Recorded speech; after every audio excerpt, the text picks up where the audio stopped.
But like the way that you're playing right now, you're playing great, honestly. You just have to like think a little bit more for yourself, like about yourself.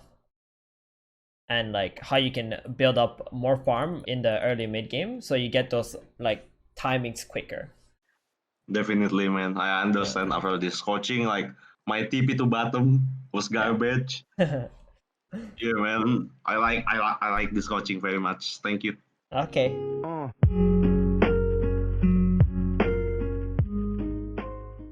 If you like our content, please do like and subscribe to our channel, and don't forget to click the notification button below so you will be notified when a new video will be released. I'm from Indonesia, and my current MMR is 6.3. I'm playing offline. That's pretty much it. Okay, cool. What are your goals? Do you plan to become a pro someday? Because I see your MMR is pretty good. Maybe, if you get up a little bit more, you can start joining some tier 3 teams and, start climbing your way. Or do you just play for fun? I just play for fun for now, at least. Okay, cool. All right. So today we got a really special session because, we got an immortal player. I think it's going to be very fun to watch this and see like how he can improve in comparison to people like, let's say, as an offlaner, Ice Ice Ice, right? Or, Zai, or who we got in North America, Lilith, or something like that. There's a lot of really good offlaners, different styles. What kind of heroes do you typically play in the offlane? Right now, I play Doom, Veno, X, Darkseer, and Pango. Oh, so you like the team fighting offlane heroes, pretty much. Yeah. Okay, and some of those heroes are also initiators, right? Who need to start the fight.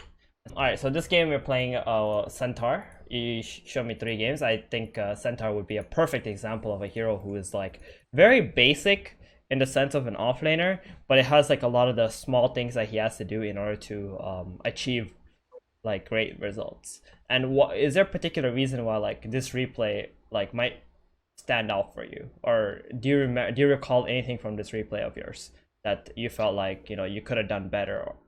I usually just like win the lane Mm-hmm. with Centaur or X, but after Mm-hmm. that, my item progression is just not good. Okay, cool. It's like really slow compared to like pro player. I watch Kazu. Mm-hmm. He stormed his lane and 15 minutes. He has Vanguard, Hood, and Blink Dagger with brown Okay. boots. But me, I just like so slow. I don't know. Okay, so let's figure out why that is, right? Why you're farming slower and how to improve that. I'm pretty sure we're going to be able to see it in this replay. First of all, I think one of the big issues is, do you normally go item builds like this? Yeah, I watch Kazu, Okay. and he just this lane. He just like by Okay. double bracer, Yeah. and ring of health. Then he spam his W. Okay. Is he skipping Quelling Blade in this with Yeah, this yeah. hero too? He's keeping Quelling Blade. Okay. So I just want to mention, like, to be honest, even though there's a lot of pro players who will do something, like, I wouldn't call it like the norm or something. Maybe it's like a preference thing for him, right? Because of like the way he's thinking about the hero and how to execute it. But I would still recommend, like, instead of having, let's say, like a gauntlet or something, instead of having that extra 3 strength, if you had a Quelling Blade, you would make your life a whole lot easier, and you would be able to like last hit way more creeps because you're not Kezu, right?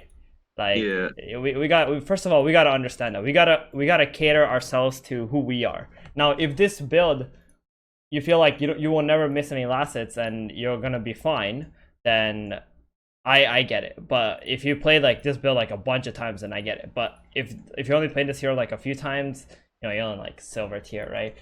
Like, I would still recommend you go with the Quelling Blade route because you're gonna feel so much more comfortable, especially during the laning stage. okay. If you do something the reason why he goes for bracers is because he has like Centaur has pretty high damage, and he's pretty good at contesting in the sense that like he will always go for the harass with his support. His support is like some rank 200 support player, right?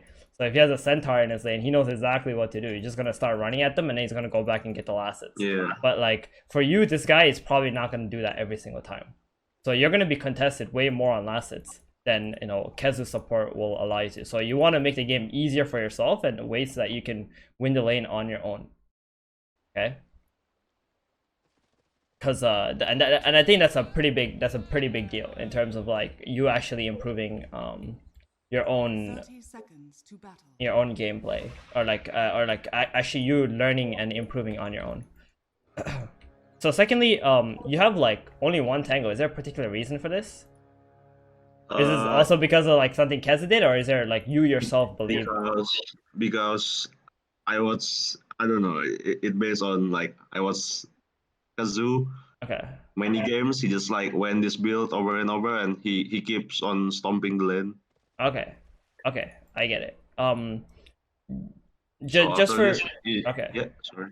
No, go ahead. What were you gonna say? No. Okay, Nothing, so nothing. there are games where Keza plays and he does his stuff too. Is like his support is actually buying a healing salve for him.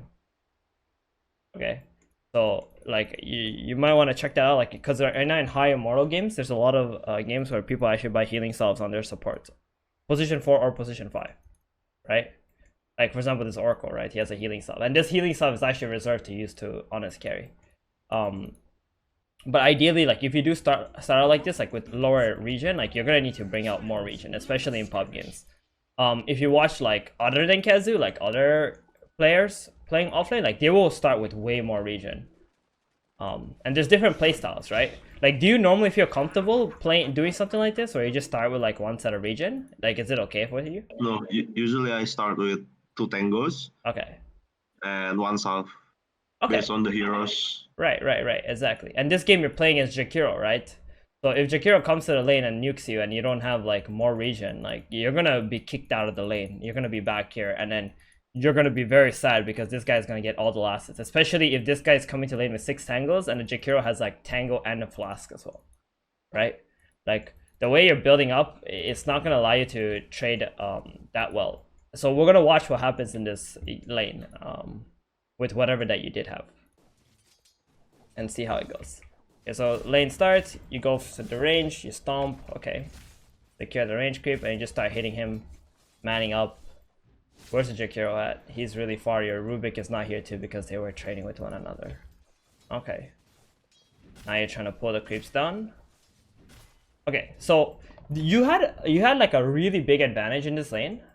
Like, normally when you play offlane, are you always shoving the lane into your opponent, or are you trying to pull it back? Because there's very different playstyles, right? Between offlane players. I learned that shoving the wave is much better. Yeah, it's better for your own farm, in terms of like securing your own farm and like not thinking about your opponent. And then I just pull the big camp. Okay. It enables me to play more aggressive with your like X. Right. Okay. So I just want to get a better idea of like the kind of player that you are, so we can better cater like your laning as well. Because offlane has a lot to do with laning stage, like a lot. So there's plays like, for example, Ice, where when they go to the offlane, their goal is to try to get this lane over here all the way back here. Like literally, his one goal is to get the lane all the way back here. He will not try to push a lane. Like maybe 1 out of 10 games, he would try to push a lane into the opponent and just try to get this big camp pull or something. But in most of the games, what he wants to do is get this lane over here, all the way here. And the way he does that, he's always constantly aggroing creeps off the carry into, or like some other hero, into the range creep. And then he'll keep aggroing it back here and try to get his support to like stop the pulls. You know what that does? What that does is you might get a little bit less farm, but your opponent carry also gets less farm by that. Nice. Right? And this will naturally create a better scenario for your lineup and your carry player, right? Because he's going to be getting more farm in his safe lane because of like the way that Ice plays. I usually do that with a hero like Pangolier. Yeah. But is it correct if I do it with hero like X or Centaur, where I want to play more aggressive? If I pull the creep back, it will like usually with Pango, I just separate the creeps, like the 3 melee creep from enemy. I drag it to my tower and 3 my wave, my melee creep under his tower. So we just separate. Okay. No, I think it's completely fine to play it this way or the other way. Like it's both different playstyles and according to like what preference that you like, right? So like you're playing Centaur and you're playing as a Spectre and you feel like you want to pressure him so you can get your own farm, because once you get double edge leveled up, you can keep pressuring him, right? Like that's your basic idea with this hero as a Centaur. But what I would say though is like you still should try to play the early, especially the first like 1 or 2 waves, to take away farm from your opponent. Okay, so because the first 2 waves is like the most important. So if like let's say you shove in the lane the first wave and the Spectre just farms everything under a tower for free, and then the next wave comes and then he farms it again, like you're not going to be able to pressure that guy anymore. Because if it's the wave is always under his tower, he gets 3 armor and 1 extra HP regen, right? So he's going to be very happy about that.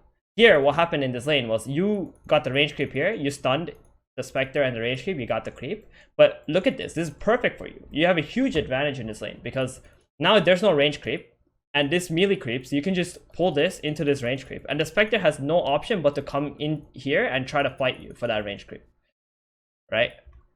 But instead you kind of like just let the lane push into the opponent here, and like you're just hitting him, right? The time that it's really good to hit your opponent's Spectre is when he's trying to go for one of the creeps and it's like, let's say half health or 40% health, and they can't turn around and try to hit you. So like whatever you're doing here is not bad, but it's like if you're pulling aggro, you're getting yourself hit, and the Spectre is like has a bunch of regen, and if you had a chance to just pull this creeps into the range and pull the lane back a little bit more, it would have been amazing for you instead. Don't you think so? Yeah, sure. I think if I aggro to range, I can deny, and if he comes to contest, I can just hit him even more. Exactly. You would hit him way more instead of like whatever you did right here, where you are hitting him. It's not wrong because he can't do anything, right? You're like, this creep is still alive. He's very pissed that this creep is alive and you don't have his, because at some point he needs to get there and try to kill this creep, right? But you hitting him and making these creeps follow to him is making him happy. Because now this creep is very safe, right?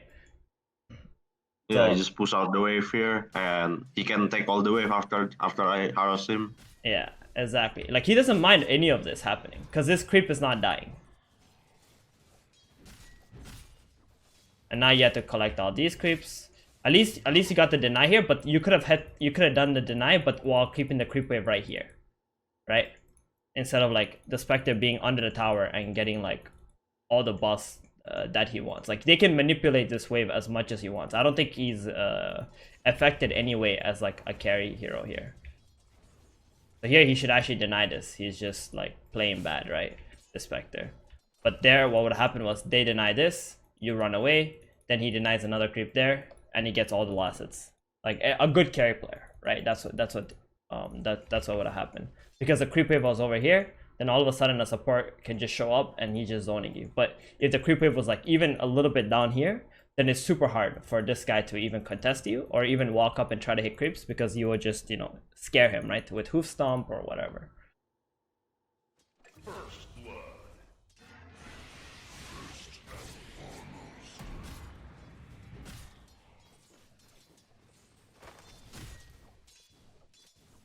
Yeah, I saw you were trying to ping the Rubik to get the range creep there, right? Yeah. But he's not getting it. Now they get the deny, and now you're pulling the lane back all the way here. Okay. Dire's courier has been killed. So the Spectre is like actually ignoring creeps. He's just chasing this Rubik. Now if he gets a kill on the Rubik, then it's worth it for him. Big hero got the kill.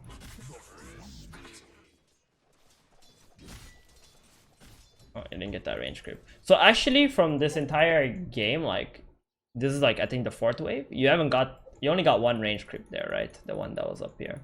And I think the problem there is again the same thing.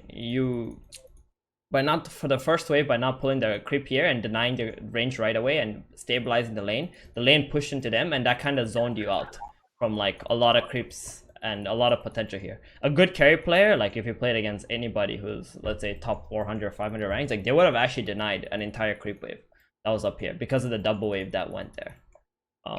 Also the Rubik wasn't there because of it. Okay, so like priorities first, like as an offlaner, it's like always going to be, especially the first 2-3 waves, it's always going to be to get the range, deny the ranged, and try to pull the lane back here as much as you can. First 3 waves. After that, once you got like the levels up, you can already go, because the first 3 lanes you can already win the lane. In whatever happens, like the Spectre could not be even in the lane against a Centaur Rubik lane here, if like the lane was constantly over here. So let's just keep watching what happens in your lane here. Now I go for the ranged, get the stomp, nice, very good harass. How happy is he? He doesn't. This Jakiro didn't buy healing salve, so he's not that happy on a Spectre playing in this lane. Then they get the pull off, unfortunately, because the Rubik didn't go there and stop it.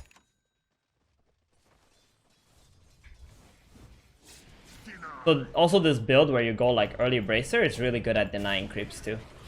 You actually have almost as much damage as the opponent Spectre does with Quelling Blade. A lot.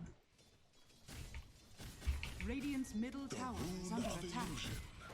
I don't really play Centaur that much, so I'm still trying. Yeah, no, it's really good hero right now. It's very, very good hero. And he farms extremely quickly too. Okay, so they kill him, you bring him back here, you get a ring of health. You're super farmed at this point because you got the kill.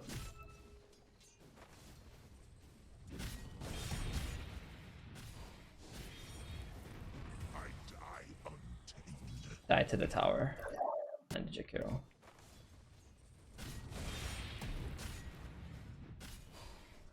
I overplayed here. Yeah, you did. You 100%. I mean, here, like, as soon as this guy gets to 10% HP and he, like, runs away, you don't have to kill him anymore, right?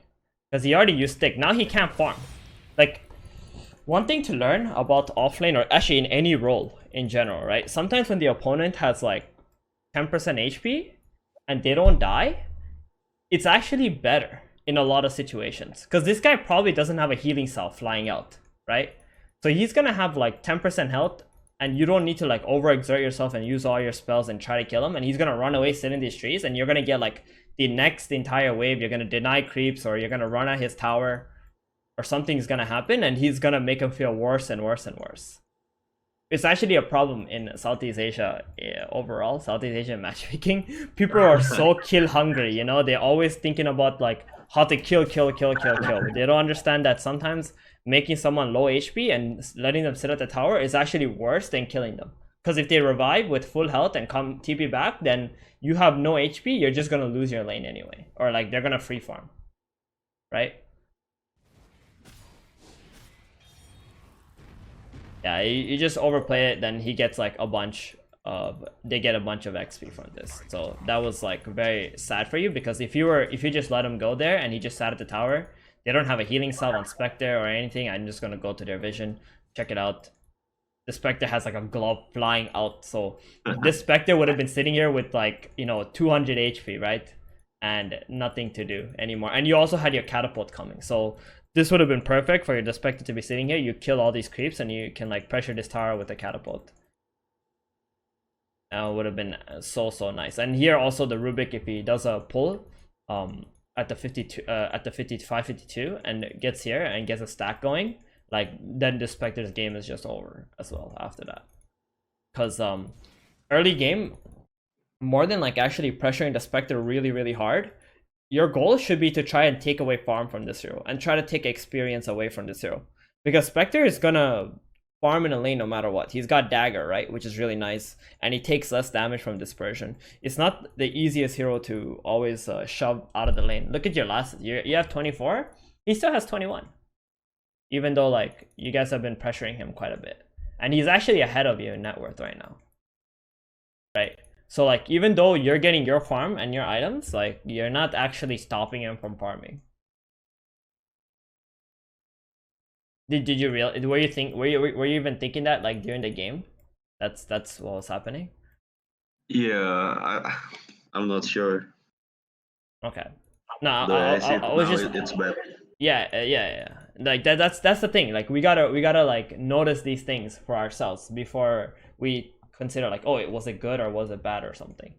the better way to actually like stop this guy from farming is like try to always get the lane back at least into a position where you can actually pressure him. Because if let's say the lane is here and the Spectre runs in, you can always run back at the Spectre, right? And you can chase him down like at least this much distance, right? But when the lane is here and the Spectre is also here, like he's getting status from his armor and from the tower, and then you can't also chase him into the tower. You will die, right? I'm talking like the first 3, maybe even 4 waves. But once you're strong enough, like let's say you get double to double edge, and let's say the lane starts pushing out, your goal is always going to be to tell your support to pull this camp to the lane, right?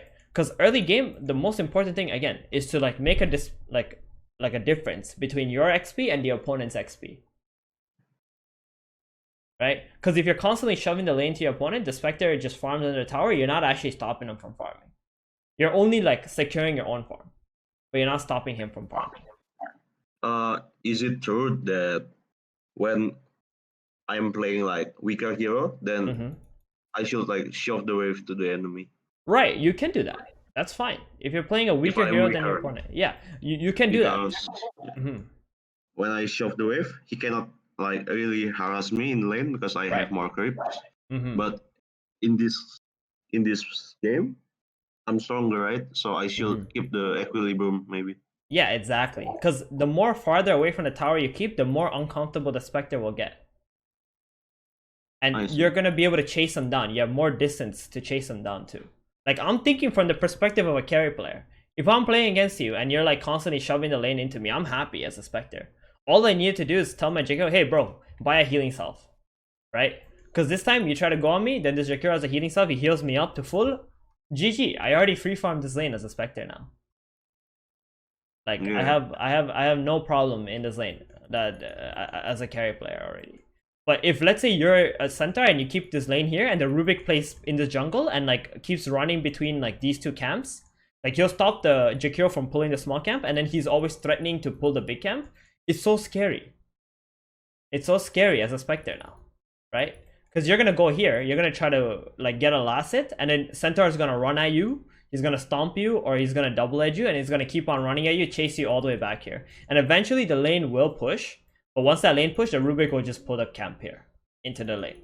And then you're like in a lot of trouble again as a carry. Right? Does that make sense? Yeah, that makes sense. Okay, cool. So now we got that. Cause like it's true. I think like the way Kezu play, because I watched him quite a bit, and it is true. But I wouldn't say like the way he plays is always going to win him the lane. Like stop the enemy carry from farming. It's just he always gets his own farm and he just gives the opponent their farm too. But then he knows how to utilize the gold that he gets better, right? Because like after 6 minutes, especially when the catapult comes, like Kezu is one of the best players at using the catapult to like apply some pressure or kicking the carry out of the lane, and then he'll just farm in the lane after the carry gets kicked out. Because let's say he has heroes rotating there, some support heroes or something like that, or even a mid laner with a power rune is gonna rotate there. Yeah. Okay. I learned from him that right now we shouldn't like push out the wave. We should like hold a bit until the next wave come, and then we push. Exactly. Or maybe pull the big camp or something. Right. Their wave. No, that's perfect. When the siege creep comes, that's exactly what you want to do. You want to try to build up a double wave so your opponent carry can't actually farm it under the tower. Because the creeps are going to chase him, the catapult's going to do tower damage, and then you can chase him too, and it's just so much chaos that will build up in this. And whatever that is, like it would be even better if you could actually hold the wave back here a little bit, like earlier in the game. Because when the catapult comes here and the opponent catapult is here too, now you have a chance to actually kill his catapult before your catapult goes into their tower. So there's like a lot of merits to actually trying to get the lane back a little bit and trying to deny creeps over here. And like when the lane's up here, you just want to think about getting this pull off. Whatever can sorry, keep going.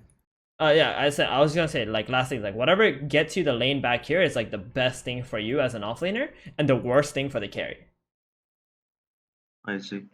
When the creep equilibrium is under my tower, shield my support stops the enemy support from pulling. Pulling, yes, exactly. Because when the creeper equilibrium is under your tower, your support is no longer needed. You can literally fight heroes 2 versus 1 if needed, right? All your support needs to do is play right here. And like, if the Jakiro chases him, perfect. All he has to do is stop the Jakiro from pulling here, and all of a sudden you're here. Maybe you get your armor bonus and your HP regen, or whatever, or like you're here, and now you have a chance to also chase down the Spectre if you choose to do so. Okay, got you. Okay, cool. Especially in the early levels, because in the early levels there's no like, you're not gonna be able to kill this guy. He's so tanky, right? He's got dispersion, he's got a bunch of regen and stuff. So it's better to make a big XP difference between you and the Spectre. Okay, let's go back to seeing what happens here.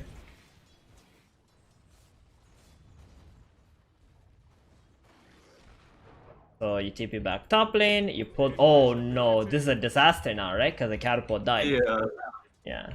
Now you have like no tower pressure anymore. This tower is at full HP. So your biggest tower pressure point as an offlaner is gone now at 5 minutes. So who's your other support this game? Oracle? He's level 4. How's he doing? Do you think in this kind of game it's good to call your support to the top lane, or do you feel like you need more farm first? No, I feel like he can just come in the 5 minutes maybe, but I need to see my TB. If he is fine, maybe Oracle can come top.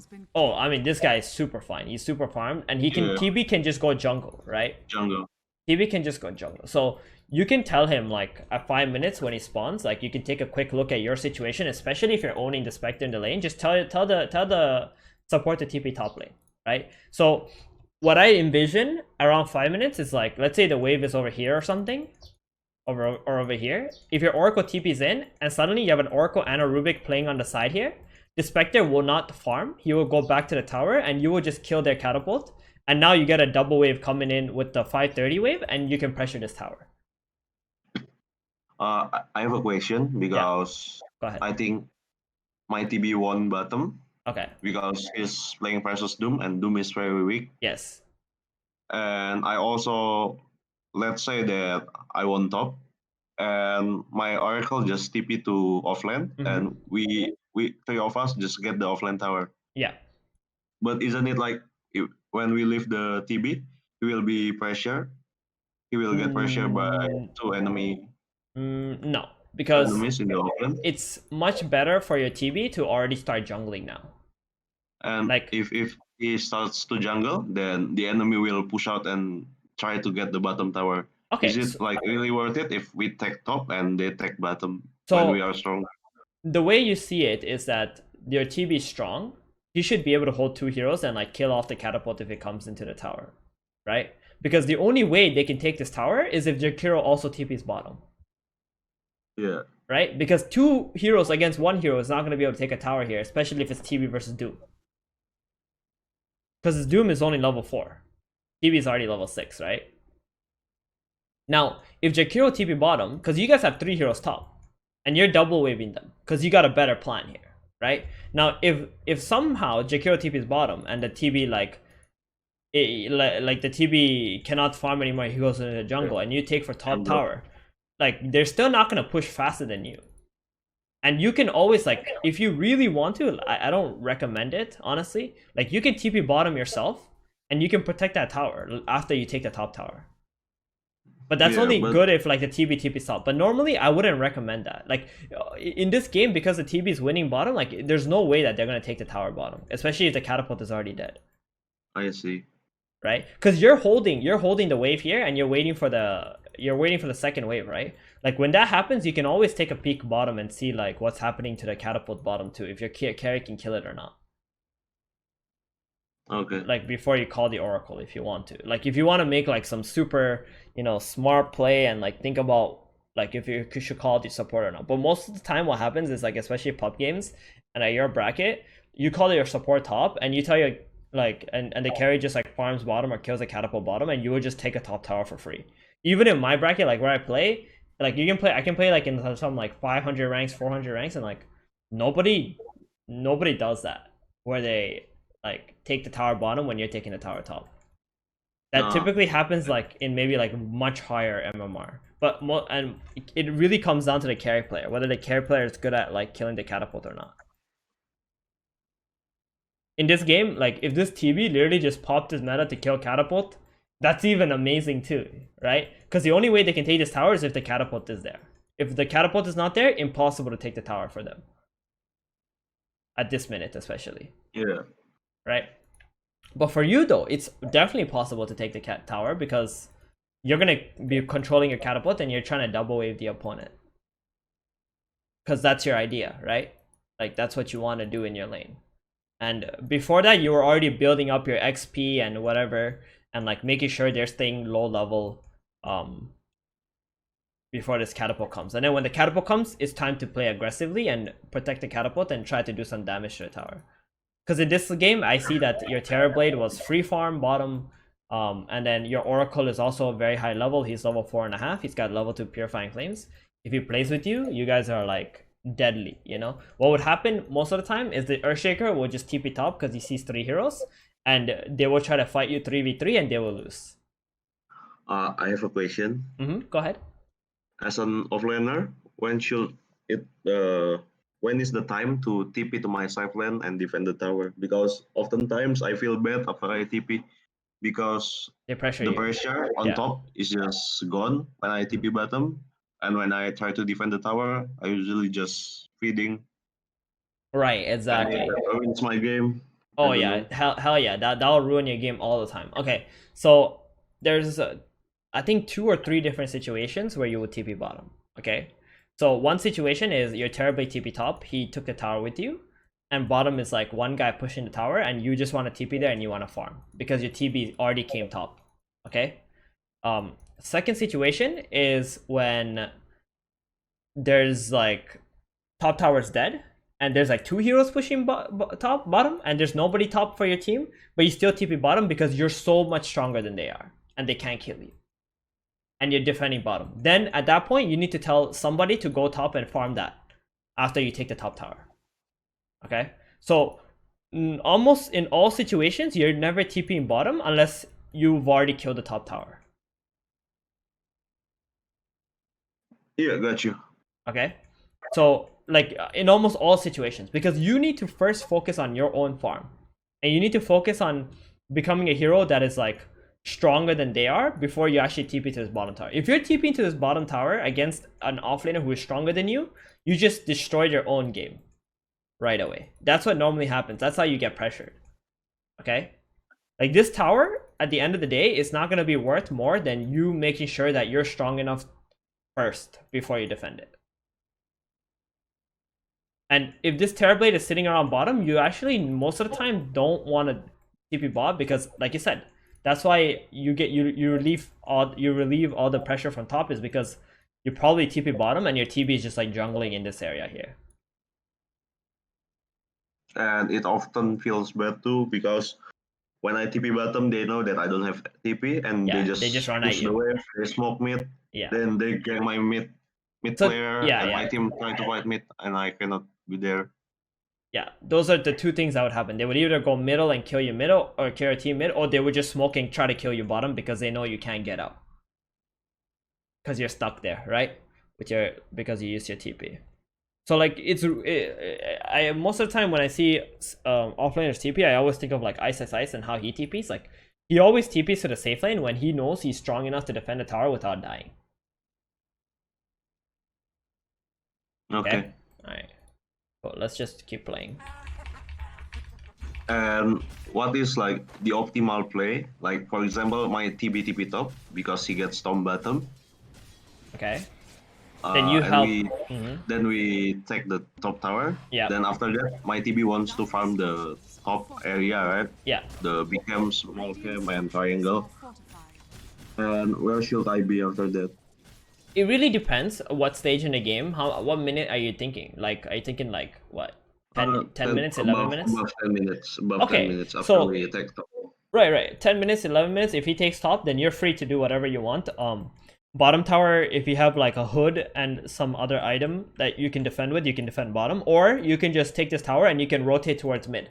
Like you can like farm to the jungle or something, and you can rotate towards mid and try to see if you can make a play on the mid with like, let's say, a Kunkka, right? Nice. And try to bring people to the mid lane, and once people have come to the mid lane, then you can TP bottom.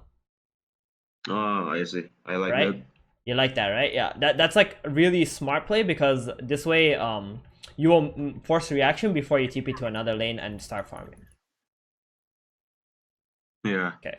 If I just TP bottom right away, they will gang me like 3-4 men. Yeah, exactly, and you probably will just die. Yeah, don't like exactly. This tower is not worth you dying and losing your entire game for it. Okay, cool. So now you're level 7, and the opponent Jakiro just nuked the wave and farm because you can't really do much from here. Radiant's middle tower is under attack. Do you really like the 2 levels in Hoof Stomp instead of the Retaliate? You feel it's better for you? Or have you tried it? One level Hoof Stomp, 1 level Retaliate? Because I want to play aggressive here. I think level 2 Hoof Stomp is like okay. Then but not worth to take level 3 because the damage, I think, or what? Yeah. You know, you need to start leveling this up for sure, because this is your farming spell. Yeah, up ulti and retaliate. I think so, right? Yeah. I don't know. It's definitely a farming spell. I mean, like if you want to play easier for yourself and like not play too much into the Hoof Stomp and stuff, like it's 0.3 seconds and 50 more damage. It's not bad, but like if you start leveling this up a little bit earlier, like you'll feel more comfortable in like how fast you can farm, right? You know what I mean? Like one less point in this will mean one faster point in your Retaliate. It just comes down to your preference. Like if I'm playing Centaur, I like playing with the Retaliate because I'm a noob or so at playing offlane. So I will focus more on like, you know, securing my own farm at least. Yeah, well, sure. I'll try. Yeah. Different builds. Bottom tower is under attack. So here your opponent rotates to top, and you actually ask people to come to the top lane. TB has already TP'd here as well. Whoa, this TB is only level 7 after having such a good lane bottom? Crazy. I think he died or something. No, he didn't die. Radiant's bottom tower is under attack. So here they all come top and you die. Okay, interesting. Radiant's bottom tower. Now, what I'm interested into seeing is what are you gonna do after this? So you actually use your ulti for mid because you see there's a fight happening there. And now you walk your way back bottom. I really like this. You didn't use your TP, so now you have a way to get out if they all come bottom. This is very, very nice play. And I want to be ready with my TP if they come in. Yeah. Okay, so here in this position, it's really nice to help your carry player and tell them that, hey, I'm gonna play around bottom. Can you go play top and draw him the lines? Like, I would be like, yo, can you go play here with your TB? Okay? Because like sometimes your teammates are not thinking about what you're doing. You know what I mean? So it's good to give this kind of information and like tell them, hey, you can farm here. This is all free and no one's gonna gank you or something. And you have vision there. Right? Because like you're bottom and all of a sudden like this TB, if he just keeps farming in this jungle, it's like it feels weird, you know, because you guys are like stuck right here. Like bottom and mid area. I also feel like this top needs to keep pushing in there. And that's why it's really good to like tell your terrible, like, hey, can you go play here? I'm gonna protect the bottom tower or something like that. Okay. It's really nice. And one thing you can do is like when you see a hero like this in 3 lanes, you should go push this lane out, right? And either you jungle or you just run at mid. Okay?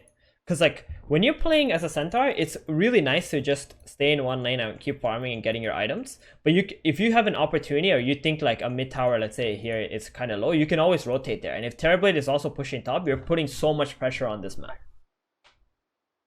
Does that make sense? Like you just like run mid and see like just a little bit, like you just run towards mid lane and you just see like, oh, hey, there's 3 of my teammates there. If I go there too and I have my stampede pretty soon when the fight develops, maybe we can actually take this tower. Or if he X marks someone, you're coming through the side here, you're gonna hoof stomp, they will die. And now you can take the tower too, and then you can go back bottom and keep farming. Because they're so spread thin on the map. They're like showing in 3 different lanes, right? With their heroes, so it's like a really good chance to do that. And oh yeah, you also went level 3 hoof stomp, so that could be one of the reasons why you're farming much slower, like, or at least a little bit slower in this game.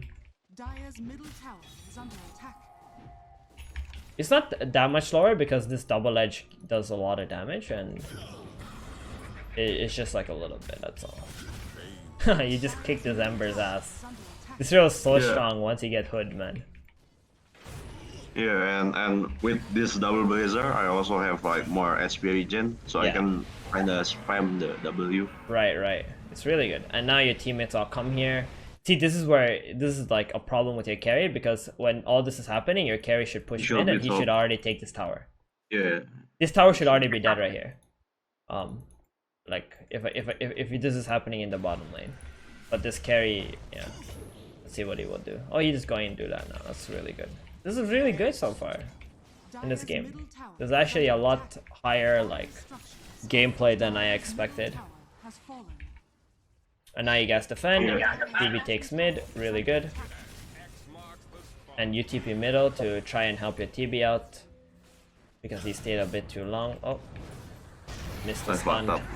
Yeah, it's okay. Happens sometimes. And now you're dead too, unfortunately.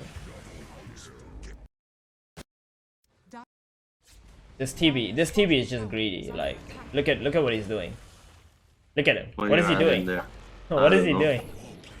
Right? Like, yeah, this is. I mean, you tried to help him, but because you're reacting to their pressure, it just became really bad. And they just run at you with so many heroes, and then you die. All right. But I think I have to TP right there, right?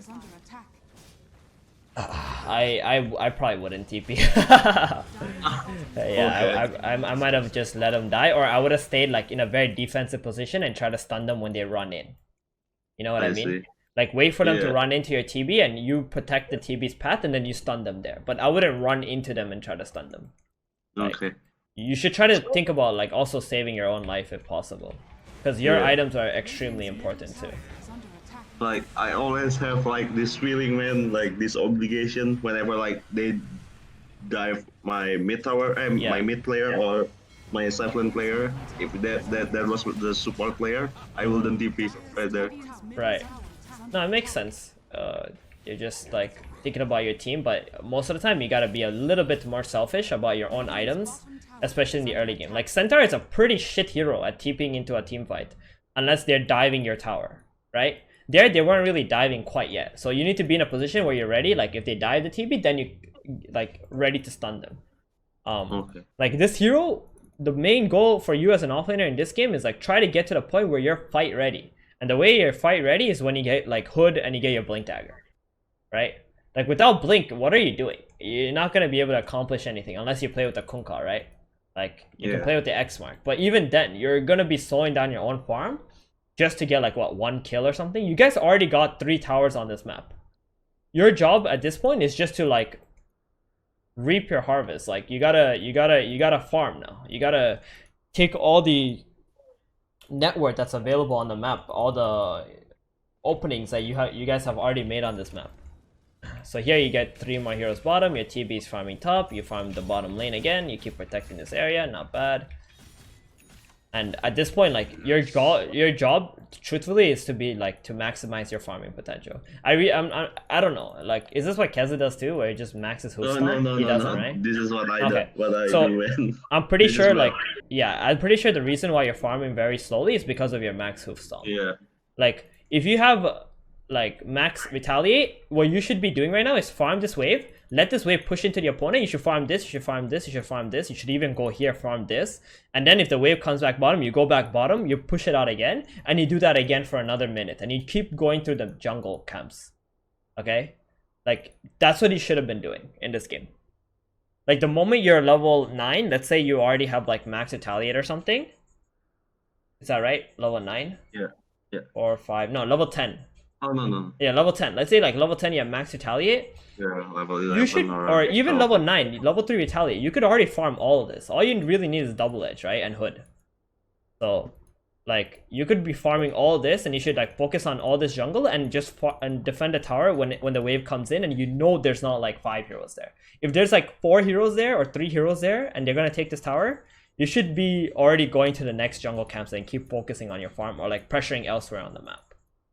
Okay, so there's a lot of games where the opponent will run mid with 3 or 4 heroes and you can't defend this tower. What you should do is you should just go mid.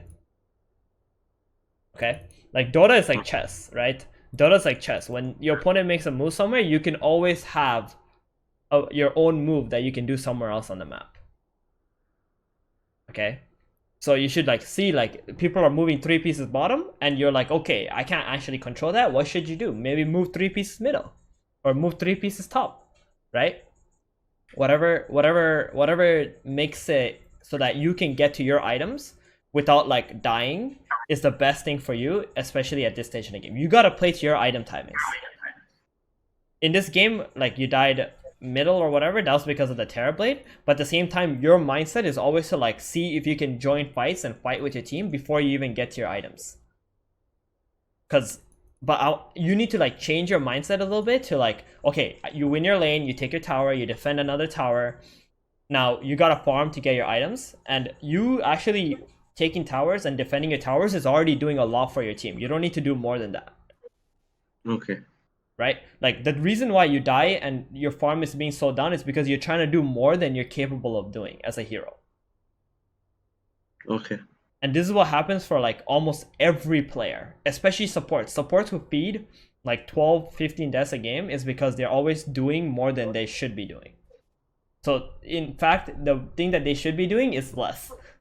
In order to not feed, is actually do nothing. Yeah, I got you. Yeah. And I would like you to see, like, usually, I don't know, I have this, like, maybe a bad habit. Mm-hmm. After I get my bling, maybe I can overplay sometimes. Like, I feel like I have the obligation to gang. Right. Makes sense. I mean, this is not bad, right? This play was amazing. It's just that you guys don't have words. Normally, what you want to do when you have Blink Dagger, it's okay to make plays. You want to reveal the blink and show that, you know, you got a big item and you want to like do something on the map. That's okay. Just make sure, like, if possible, try to smoke or like rotate to a place where you have vision. Okay? Yeah. Does that make sense? Because like this could have been bad too. Like let's say you walk up this hill and all of a sudden there's like a Doom there and a Shaker is beside them and they stun you before like you see them because you have no vision, right? Maybe they haunt and they just kill all of you guys, right? Because you guys have no wards. So what's ideal? Yeah, what's ideal is like maybe you guys already have a ward in the jungle here, and then you get your blink and you smoke into that ward. And if somebody walks into that vision while you're smoking there, then you kill them, because now you see how to jump. Or another option is if somebody's trying to push a tower, you're smoking to that guy who's pushing your tower because you can see them because your tower is hitting them, right? Or your tower or your creep wave is providing some vision. What about if we have like this vision on top, and we saw them going bottom, we saw them go bottom to their triangle. Okay. Then should we just keep smoke there without vision? I think you can just smoke the top, plant some more deeper vision, and try to take the tier 2 tower if they're all in the triangle, right? Because what are they going to do? Go bottom for the tier 1? It doesn't make sense, right? Like, they're going to lose the tier 2 tower. Now you have vision top, and you're ready with your blink near the tier 2 tower, and if they start TPing in one by one, boom! You just blink in, stun them, they're dead. They can't see you, right? They're going to be surprised, and you're going to have your blink reveal, and you're also going to get a tier 2 tower, and now you're going to have 4 heroes on your opponent's side killed off. If they like start TPing in one by one in that situation, right? Like what you want to do as soon as you get your item, it's like you want to play in an aggressive position on the enemy's map, right? Because you want to take away farm from your opponent, and you want to also be ready to like kill anybody who tries to enter that area. Okay, let's keep playing this game. So what you're saying that it's not worth it to smoke to triangle and kill them? If you have vision of them, sure, why not, right? But if it's blind and they're sitting there in their triangle, then you can't smoke there, right? Because there's too many uphill areas and stuff, and meanwhile you have like this giant wave going top. You should use what you have on the map, right? Okay. This giant wave is going to protect you and is going to give vision. Your TP is going to go here, he's going to go here. He's going to go here and like start killing the creeps. You're going to plant a ward here in your smoke, and you're going to stay here with your blink, and then your TP is just going to take this tier 2. You're going to wait for the opponent to TP in. If they TP in, you just jump them and you just kill them with 5 versus 4 or whatever. Got it. And then all of a sudden, this game is broken. Like, the opponent just lost a fight on their side of the map, and you can do whatever you want after that. Even Roshan, or go jungle, or like control more, you know, areas in the top, and wait for the next Roshan after you win another fight or something. Or next Roshan opportunity. Dire's bottom tower is under attack. So here you guys take Rosh, really good. You're going for a hood next item. Dire's top What tower is this is Kunkka under doing? attack. He ran mid and died, Scanning. unfortunately. You guys don't have vision there. Well, Ember chased you top, you got out.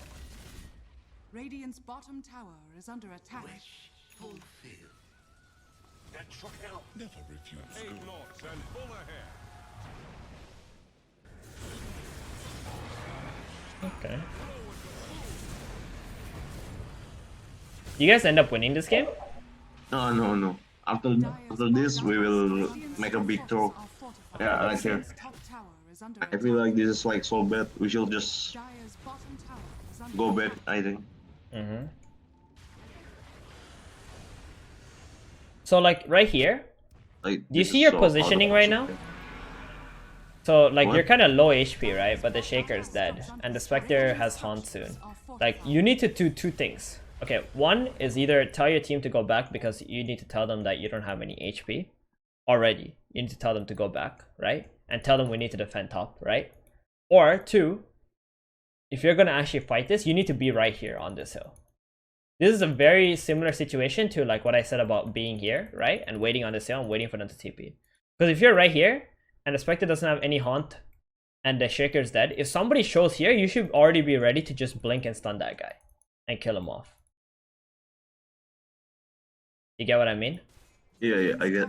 That So like this Doom should be 100% dead right now, I think. Like But if you I guys are feel gonna fight. Kinda scared to jump right there because his team is alive Right. Okay. and So we still have they still have tier 2 tower. okay, perfect. So now that you know that you're scared to jump We and bet. his teammate is alive, then what's stopping you from making a back call? I don't know. My TB wanna go. Okay. So It's just- then if that's the case, then I you call gotta back right here. yeah, then you gotta be more stronger, right? With what you say. Yeah. Or you just run here to the Oracle, you stand here, and you tell your Oracle to heal you. And then if they run in here, you can fight. Make sense? Okay. The reason why you feel uncomfortable is because you only have 700 HP. Right? So depending Yeah. on like how your fighting position is, that's where like you decide where you need to position yourself in the fight. Because whatever you're doing right now is not good. Your team is like here, they're ready to fight, and you're like here jungling, like 40% health, and you have an Oracle on your team who can just heal you. Right? So like you're very confused according to like what your team wants to do versus like Dire's what you bottom want to tower do. is under attack. When my And it's- team push, I shouldn't hit any jungle creeps, right? Yeah. Like unless you know they're not gonna defend, right? But they're gonna defend. Well, Yeah. So if I know that Mhm. there won't be any enemies right there, it's okay to hit jungle. right, exactly. Because you just want to keep maximizing your farm. So here now, like the fight's so awkward because you still only have like half of your health, right? And you feel so uncomfortable because of it. Radiant's top tower is under attack. And this is why you're running too, because you only have half your HP. And the TV is also running instead of like, let's say, turning around and fighting. Even though he's the one who said, hey, let's fight. Or take the tower or whatever. Dire's bottom tower I should just leave him right here. I think. I don't know. Yeah, you're dead now. And he's gonna die too. Yeah. Okay. So you see the problem. The problem is like in your mindset, if you think you cannot fight, you need to tell your team you cannot fight. Right? Or if you say you have low HP, then you gotta get this Oracle to heal you. Or you gotta say like, hey guys, I have low health. And then maybe the Oracle's like, oh, I can heal you, you know, and then he comes over and he heals you, and now you're ready to fight. Right? Yeah, Because if you're full HP in this fight, I think you guys will win. Because if you're full HP, you will be very happy to blink and stun someone. The only reason why you're running is because you're not thinking about like your HP. And you need to start thinking about like how your hero combines with other heroes also in the fights. Because from watching this, I think you could have won this fight super easily. If you blink in and stun someone who's on top of Terrorblade, the Terrorblade would just pop meta and kill them. Yeah. But the reason why he's not popping meta is because you guys are all running. Yeah, that's true. Everybody on your team is running, so he's not popping meta. So, right here, if you're already here and they do this haunt play and this Spectre comes here, what should happen? You should just stun him, TB uses meta, and just kills the Spectre. Right? If you're already standing here. This is a prime example of like what would have actually happened. Or, even if you don't stun the Spectre, you will stun anybody who tries to run up here and you will stand your ground right here.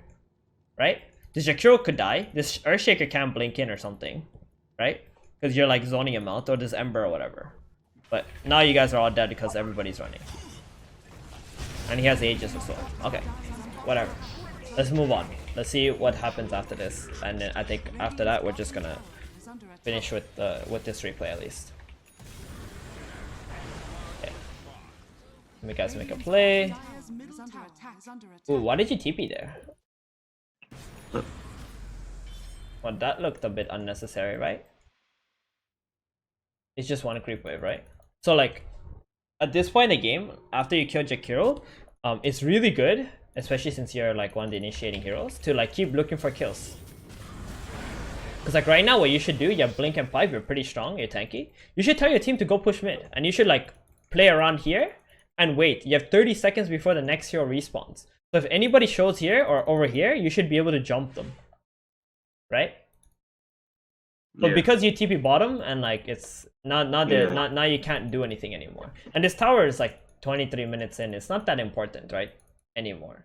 But if you guys get a tier 2 tower, you can take the outpost, you can play top, you can take this tower too, and then now you can put some aggressive vision and play very aggressively on your opponent's side of the map.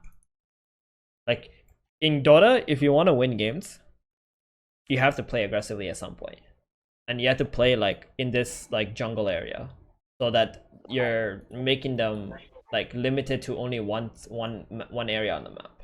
But if like 23 minutes you're still thinking about defending the tier 1 tower, you're kind of, you know, spreading a bit thin on the map with what's happening. Because you see what happens, like, yeah, you TP here. I mean, if you walked here, sure, why not? But if you TP here, now you can't even get back to your team in any way. Right? And you guys just kind of wasted this Jakiro being dead for 35 seconds. Like in the mid game, if you get one kill, you should try to connect that into like more kills if possible, and because they're gonna start running in one by one, right? Like Dota is all about trying to outnumber your opponents.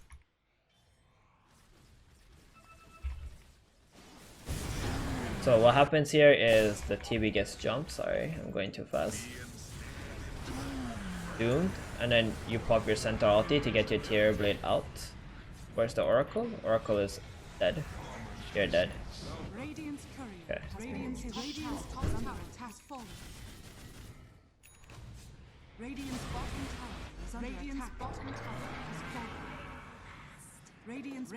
Alright, I mean not bad. You guys still win this next team fight. You play around the mid top area.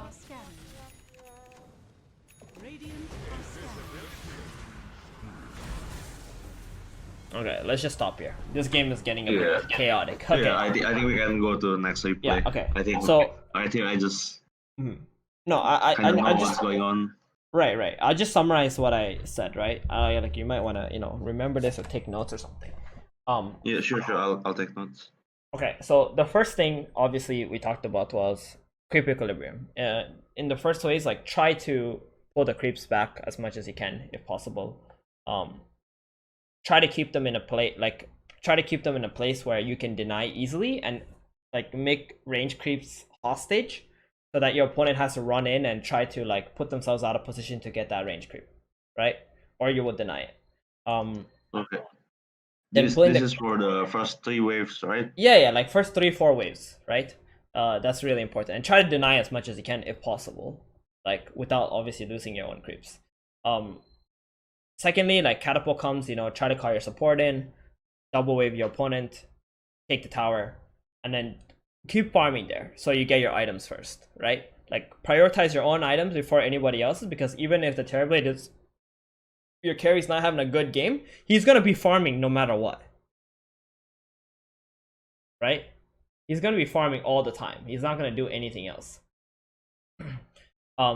Third, well, what was the thing? Oh, when you TP bottom. Oh yeah, you TP bottom, you defend it. I don't mind that, but you need to like try to maximize your farm. So go camp to camp to camp, keep farming. Utilize your super fast farming speed with double edge, your retaliate, and just keep building up your items. Because the more items you have, the harder it is to kill you, the better it is, right?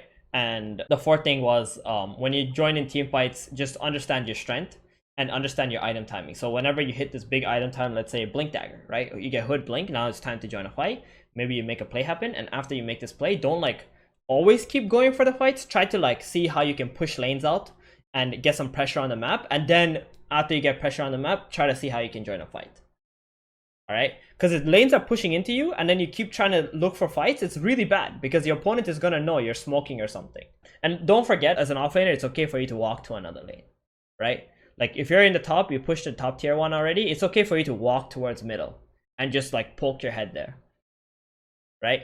Or if you're bottom and you push out the lane, it's okay for you to walk to the mid lane and like poke your head out there and like see if there's something that you can do, or if you make people over rotate to that lane, you can just walk away. Yeah, sure. Okay, that's really big as an offlane player to like, if you're able to do plays like that or do things like that, like you're gonna manipulate people all the time in the game, and you're gonna get so much farm for your team by doing that.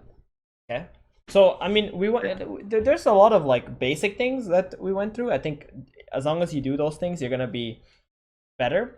I just need you to build a mindset where like you're a bit more selfish. Especially in the early game. In the early and the mid game, like you gotta understand you're the tempo controller for the mid game or initiator or like aura buying hero. So you need to have a good early game and mid game in order to be able to do that. So try to like push lanes out and then focus on your farm a bit more. And then once you're like stronger than the opponent, then try to use that network to like apply pressure. Yeah, man. I like this coaching very much. Thank you. Okay, have a nice day, man. Have a nice day, bro. You too.